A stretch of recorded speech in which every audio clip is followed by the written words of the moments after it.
seja muito bem-vindo ao programa Viva Saúde. Que bom estar com você novamente para a gente falar sobre a nossa saúde, a saúde da sua família, aqueles assuntos que realmente são importantes para o nosso dia a dia, que a gente precisa se familiarizar um pouco mais para melhor cuidar das pessoas que a gente ama. E hoje nós vamos falar sobre um assunto que é bem recorrente, já falamos várias vezes aqui no programa Viva Saúde, que é em relação à chikungunya. Fazia até tempo que a gente não conversava sobre isso, não é mesmo? Porém, agora chegou novamente o momento oportuno, porque tem aumentado o número de casos registrados de chikungunya aqui na Paraíba, é fato. Os últimos boletins epidemiológicos apresentados pela Secretaria de Saúde têm mostrado esse aumento, então é importante que fiquemos atentos. Como diferenciar, quando levantar aí a anteninha de alerta sobre essas doenças e o que fazer para se proteger. É sempre importante a gente conversar sobre isso, não é mesmo? Por isso que nós vamos falar hoje com o Dr. Fernando Chagas, infectologista, nosso entrevistado habitual aqui. A gente sempre gosta de trazer o Dr. Fernando porque ele nos explica muito bem, né, essas situações, nos explica esses cenários e mostra, nos ajuda melhor a saber o que fazer nessas horas. Doutor Fernando, muito obrigada pela sua participação aqui no programa Viva Saúde. Seja bem-vindo. Obrigado pelas palavras. Eu que agradeço mais uma vez essa oportunidade da gente formar as pessoas, né? A frase que eu sempre utilizo, Mina, uma população bem informada, ela adoece menos. Pois é, a gente tem observado isso bastante, né? Inclusive nesse período de pandemia, a gente tem percebido isso bastante, que as pessoas, quanto mais elas aprendem a cuidar de si mesmas, a cuidar de sua saúde, dessas situações, realmente o quadro de saúde fica bem mais fácil de lidar dentro de casa, não é isso, doutor Fernando? Verdade. Então, chikungunya, doutor Fernando, a gente passou por meses que ninguém nem falava mais da chikungunya, daqui a pouco um boom de notificações, um boom de casos suspeitos. A que se deve esse aumento significativo que, de acordo, olha só, eu peguei um dado aqui da Secretaria de Saúde, um aumento de 331% de notificações em julho é um aumento muito forte em relação a 2020, não é? São vários fatores, Mina. O primeiro deles é a questão da sazonalidade, né? O que significa isso? Aqueles períodos de chuva que sempre ocorrem, né, em determinados meses do ano, que faz com que aumente, por exemplo, um reservatório de água, que é um local onde o mosquito que transmite, ele vai se proliferar, né? É uma doença viral, mas que é transmitida por mosquitos, né? Então, assim, o número do mosquito, o quantitativo dele se reflete em maior risco para que mais pessoas adoeçam. Primeiro, um dos fatores que pesa bastante é esse.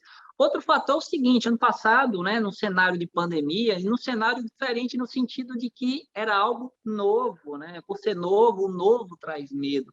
Então, por muitas vezes a questão do medo do novo, muita gente, claro, em relação também ao cenário pandêmico, né? Muita gente ficou em casa e aquilo que você botou muito bem, no que se protegia para a COVID, contra a Covid-19, consequentemente, você também se protegia contra outras doenças. Por exemplo, houve uma queda muito grande em doenças respiratórias virais como um todo, né? Todas, e são vários vírus. Sincicial respiratório, rinovírus, parainfluenza, influenza, adenovírus, eu podia passar, né? Caíram. Consequentemente, caíram também as arboviroses. Por quê? Você não saía de casa, você muitas das infecções ocorrem fora do ambiente domiciliar, né? Você não estava se expondo, e se refletiu também na diminuição dos números de casos. Mas tem a questão da notificação, né?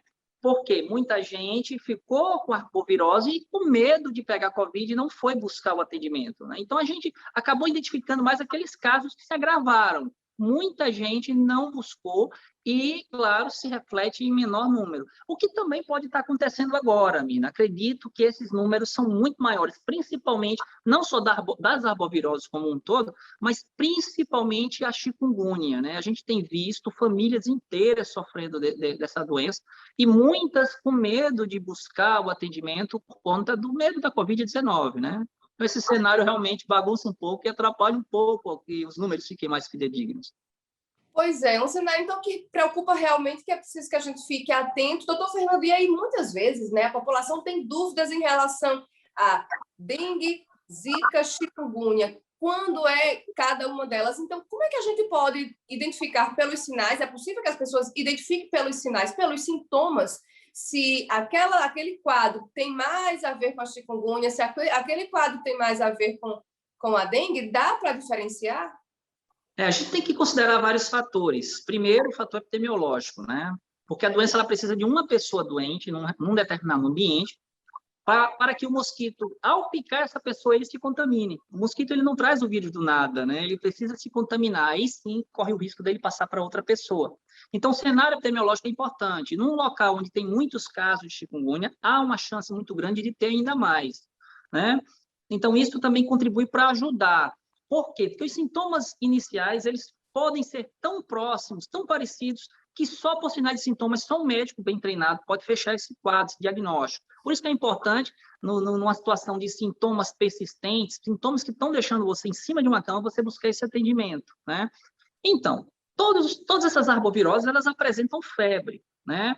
Porém, por exemplo, a Zika tem uma característica de uma febre mais baixa, muitas vezes nem tem febre. A Zika, inclusive, Mina, ela tem uma capacidade do vírus infectar a pessoa e não causar sintomas, ou passar com tão poucos sintomas que passar despercebido. O grande problema da Zika é que ele é um vírus que ele tem preferência pelo nosso sistema nervoso, e aí é um risco a longo prazo. Por exemplo, se a mulher estiver gestante, vai no sistema nervoso da criança e pode causar microcefalia, que é de um impacto tremendo na vida da criança e da família, né? E pode, a longo prazo, aumentar o risco de doenças contra o sistema nervoso. Seria o qual? Por exemplo, síndrome de Guillain-Barré, né? É uma doença onde os músculos vão ficando flácidos e pode levar a pessoa à morte. Claro, isso não é uma situação tão comum, ainda bem, mas é um risco. Então, é uma doença muito discreta, né? Pode dar febre baixa. Uma característica mancha o corpo logo de cara. Quem apresenta sintomas tende a apresentar sintomas com exantema, manchas no corpo que são pruriginosas. O que é pruriginosa? Coça bastante. Mas pode ter dor no corpo, pode ter dor nos olhos, pode ter os outros sinais, por exemplo, sinais nos olhos, como uma espécie de conjuntivite, fica vermelho, fica ardendo, pode também. A dengue, ela é mais clássica, a gente é mais acostumado com a doença que a gente conhece mais. Somos mais habituados a ela. O apelido dela antigamente era febre quebra-ossos, daí você tira, porque ela tem uma dor muscular tremenda. A dor muscular da dengue ela é muito característica, assim como a dor articular da chikungunya é muito característica, né? Isso não quer dizer que com chikungunya você não sinta dor muscular. Pode sentir sim, né? Claro, menos do que a dengue. Isso não quer dizer que na dengue você não sinta dor articular. Pode sentir sim, menos que a chikungunya, né? Então, a dengue, ela dá dor muscular, dá dor de cabeça, e geralmente a dor de cabeça ela é forte, menina, né? A febre da dengue, não, né? Vai 39 graus, pode chegar até a 40, né? 3 dias, 4 dias depois, a pessoa pode abrir com mancha na pele. Olha a diferença da Zika. Zika no começo, né? A dengue, 3, 4 dias depois. E aí você tem que ficar com sinais de alerta, né? Você observar se a pressão está caindo, se você puder medir pressão em casa, se tem sangramento ao escovar os dentes, se aparece dor de barriga.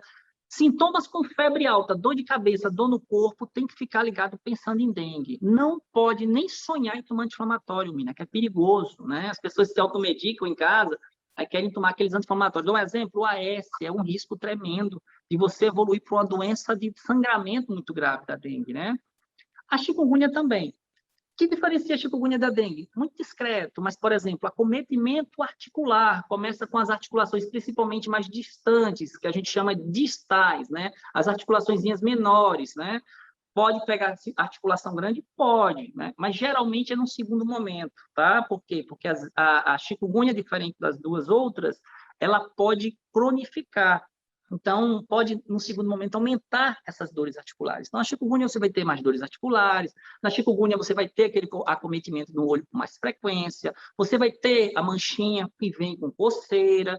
Então, assim, não é tão fácil diferenciar umas das outras. Tem que se Porque considerar... acabam se cruzando, né, em aspectos importantes, né?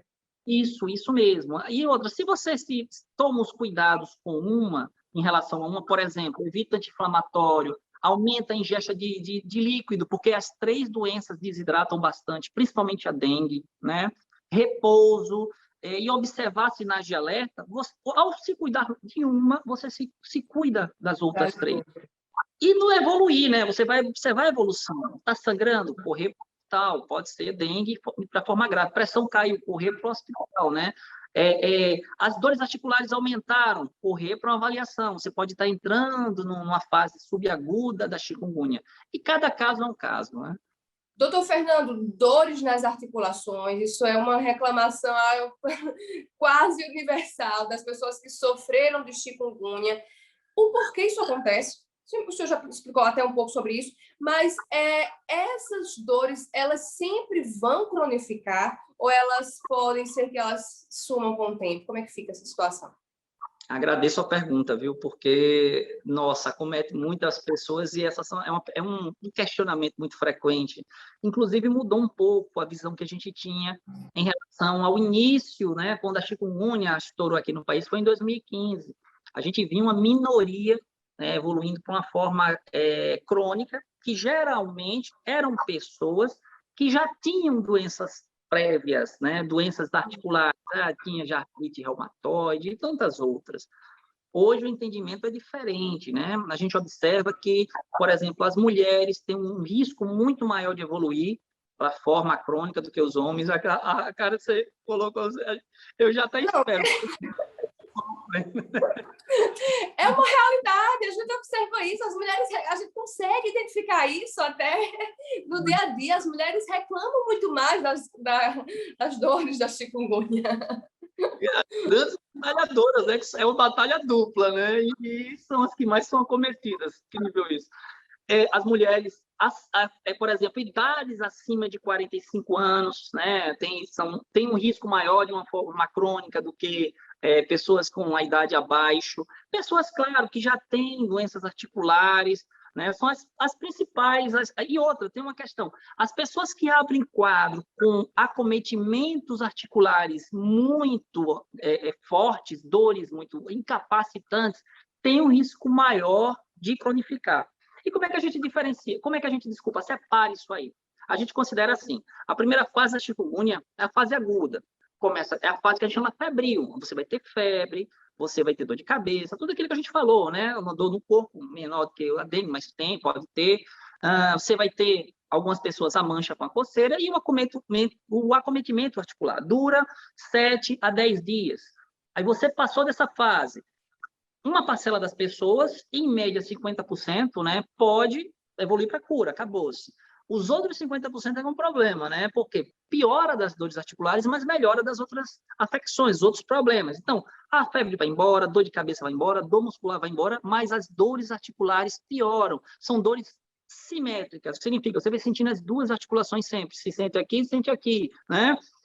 E pode inchar, pode ficar em edema, que a gente chama, né? E pode pegar também não só as articulações, pode pegar os tendões também. Tendões podem inchar, inclusive. Você vai ver tendões como os das mãos, né? O do calcanhar, eles podem inchar. E aí, sim, pode durar até 90 dias. Isso é a fase subaguda, né? Uma parcela dessas pessoas pode evoluir para a cura nessa fase. Uma outra parcela significativa, a partir de 90 dias, entraria na fase crônica. Aí sim, se persistir, é a fase crônica, e aí entra a triste notícia. Se você me perguntar, a fase crônica dura quanto tempo? Eu diria para você, há 2 anos atrás, a fase crônica, mina, dura em média 2 anos. Hoje eu digo sem medo, a gente não sabe, né? Uma parcela das pessoas ficam com 2 anos, 1 ano e meio, outras pessoas estão desde 2015, né? Então, a gente não tem como prever isso aí. O que eu posso dizer que um bom acompanhamento ajuda bastante a voltar ao dia a dia, ao seu trabalho, sua vida usual, mas também não se reflete tanto, infelizmente, nessa questão de parar de sentir as dores, não parar de sentir as dores. Aí, realmente, é muito da tua resposta à presença dos fragmentos do micro-organismo ali, nos tecidos que estão causando a dor, né? Doutor Fernando, e em relação aos quadros de dengue? As pessoas muitas vezes já tratam a dengue nós já temos uma familiaridade um pouco maior, então muitas vezes não valorizam bastante quando se trata de um quadro de dengue. Não pode ser bem assim, né? É importante que se fique alerta, porque a dengue ela também pode se agravar. A dengue, dentre as três, é a que mais pode matar, né? É a que pode evoluir realmente para uma forma grave e mata. As pessoas esquecem disso. A chikungunya também tem esse risco, né? Eu lembro, quando eu era residente, que eu fiquei muito chocado, muito abalado com o falecimento de uma menina, né, 21 anos de idade. Ela, inclusive, tinha se casado há 3 dias e ela chegou, né, num hospital muito grave, teve um tipo de chikungunya no cérebro, né, uma meningoencefalite por chikungunya, e foi terrível. Então, assim, a gente, por a doença ela vir com uma certa frequência, ir e vir, né, a gente acaba criando essa, você colocou muito bem, né, como se fosse uma sensação de, não, é mais uma doença, vai, tá tudo bem. Não, não é bem assim, né? Tem que realmente levar a risco esses cuidados de evitar anti-inflamatórios, hidratação e observação, porque ela pode sim evoluir para forma grave, e quando evolui para forma grave, é muito complicado para o profissional, né? Tem que ter uma mão muito boa de controle ali, de pressão, de funções corpóreas, porque não existe um remédio, não existe uma medicação específica contra o vírus. As pessoas, né, durante a pandemia, debateram muito essa questão de medicamentos. Quer dizer que não existe remédio contra tal vírus? Por incrível que pareça, a maioria dos vírus, na maioria mesmo, né, não existe medicamentos contra essas entidades. São muito pequenas, muito simples, e por ser tão simples, é muito difícil combatê-los, né? A maioria dos medicamentos é no sentido de melhorar a resposta da nossa imunidade contra a presença deles, ou tentar frear a multiplicação, a produção deles. Contra a dengue não tem contra a chikungunya. Tem medicamentos que se usam a longo prazo, que são espécies de anti-inflamatório contra a chikungunya, que melhoram realmente o que você colocou também muito bem, né? A vida da pessoa, a forma com que a pessoa vai suportar esses períodos de dor, mas não tem contra o vírus. Então, realmente, a gente não pode brincar, porque são doenças perigosíssimas. Você vê o impacto que a Zika causou, quantas mães, né, estão sofrendo suas crianças com microcefalia, né? Então, a gente não pode, tem que realmente levar a sério, né? Pois é, gente. E tem, olha só, tem um produto que ajuda bastante, que se chama repelente.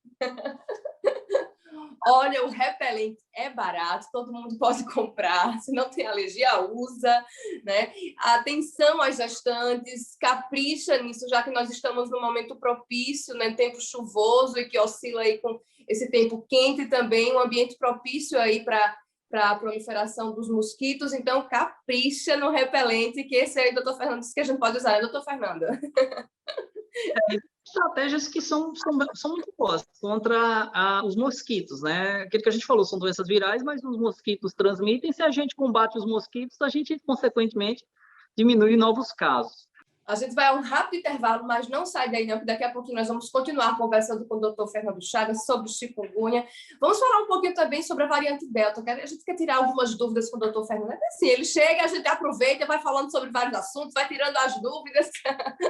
Aproveitamos mesmo. Não sai daí, até já.